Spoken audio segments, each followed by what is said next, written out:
take it from the vision of elections management. What is it your institution does? Yeah, so we basically provide support for election management bodies, not only in South Africa, but throughout the African continent. Wherever in the value chain they have areas that require intervention, we come in. But we also provide voting for those institutions that require voting or that determine leadership through elections. This would include SRCs in tertiary institutions, it would include political parties, it would include trustees of boards, it would include traditional councils in South Africa. So quite a number of those areas. But we also provide training for political parties as well, so anybody who is interested on issues of democracy and elections. But in addition to that, we provide thought leadership. We provide commentary. We help political party with political strategy when they are interested in using our services in their processes. Years ago, you came up with the concept of scientific infrastructure built in within the management of the elections. Tell us more about that vision that we still see the results of it today. Yeah, so basically, when we started with this, it was after people had been asking questions and say, how do you scientifically begin to say whether the elections were free and fair? And then we started focusing on the kind of aspects that would determine the integrity of the elections. So everything obviously starts from the Constitution. So once the Constitution has been established, it gives you the pillars through which you can begin to navigate this particular terrain. So the legal framework, it's an important aspect of what we have termed a pillar within integrity wheel. So we developed this thing as integrity wheel and said integrity wheel will have pillars that determine the integrity of the elections. And then you look at those pillars to check whether the elections were free and fair. So the first one is the legal framework, which includes firstly the Constitution, but secondly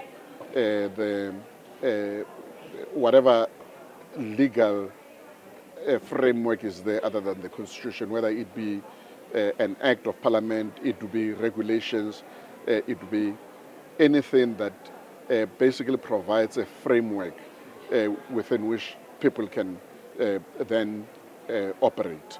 So legal framework gives you consistency in terms of application of rules. If you do not have legal framework, you'll have a situation where in different areas people apply rules unevenly and depending on what they think is right. So legal framework creates certainty in the electoral processes. The second one is the quality of the electoral staff.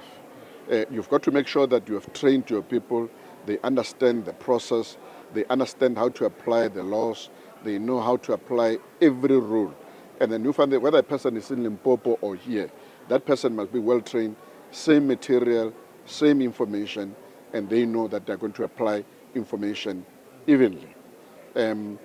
Apart from the electoral staff and the competence of the electoral staff, you've got the voters' roll. Voters' roll, basically, it's a register that you're using to determine who is eligible and who's not eligible to participate in the electoral processes. You may recall that in South Africa, in 1994, we did not have a voters' roll. And then as a result of that, the commission could not plan logistics because you don't know how many people are going to be turning up at a particular voting station. But if you've got a voters' roll is a register of people who are registered in that particular area. So you are able to plan your logistics accordingly, knowing that there are so many people in this particular area. So, and then obviously before you do the voters' roll, you've got to delimit the country into voting districts.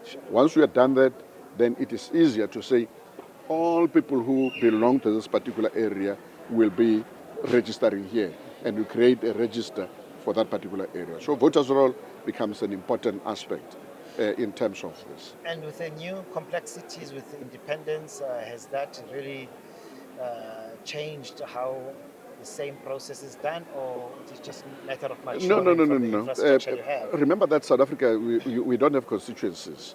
You've got only one constituency, which is South African constituency. If if the new legislation had created constituencies, it was obviously going to bring in another dynamic in terms of how you actually begin to plan for the delimitation of your areas. But that has not arisen as yet.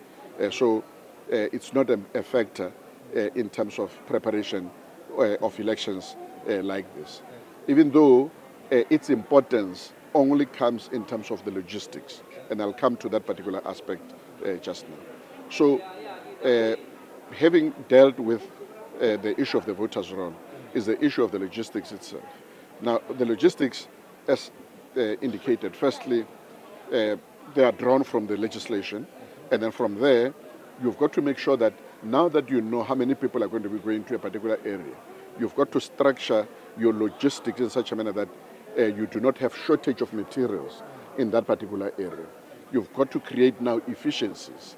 Now, that's where now this registration device comes in as a new efficiency that will now capture the details of all people, and then you know that if you are registered, then the machine will be able to tell you that you are not supposed to register here or you're not supposed to vote here. You've got to go to a particular voting station.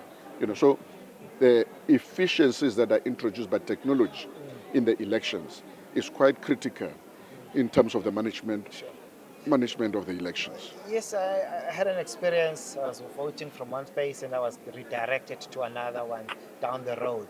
What are the complexities within villages? Imagine you're going to one village and you are told that no, you got to register in another school. How do they accommodate such cases?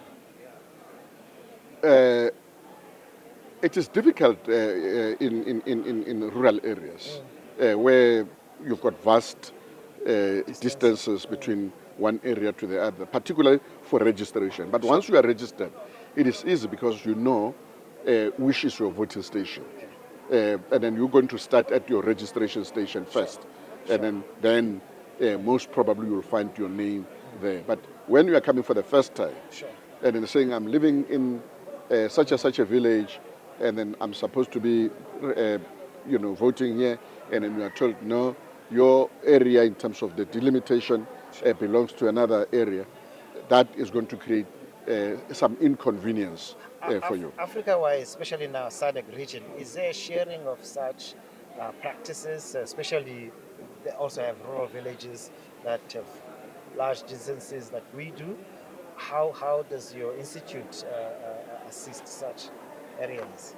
Well, firstly, we share in terms of being engaged. If we are engaged by a particular country, we are able to tell them that this is how you can actually be able to deal with these issues, this manner and that way. But apart from that, there are quite a number of forums. In SADC, for instance, we've got ECF, which is Electoral Commissions Forum, consisted by electoral commissions from the SADC countries, and that's where information sharing also takes place, and best practices are learned from each other, and then we can see which aspect you want to take or not take. And do you guys delve in any mathematical modeling of like who do you think is going to come victorious today? No. We don't do that. Those who run the elections don't do that, because then if you do that, people are going to start saying the outcome of the elections is predetermined. So you leave it to the modeling people and people who are pollsters to come up with their predictions about how the results will be, and then you leave it at that level. Mr. Tselane, thank you for joining us today. Thank you so much. Thank you. Sure.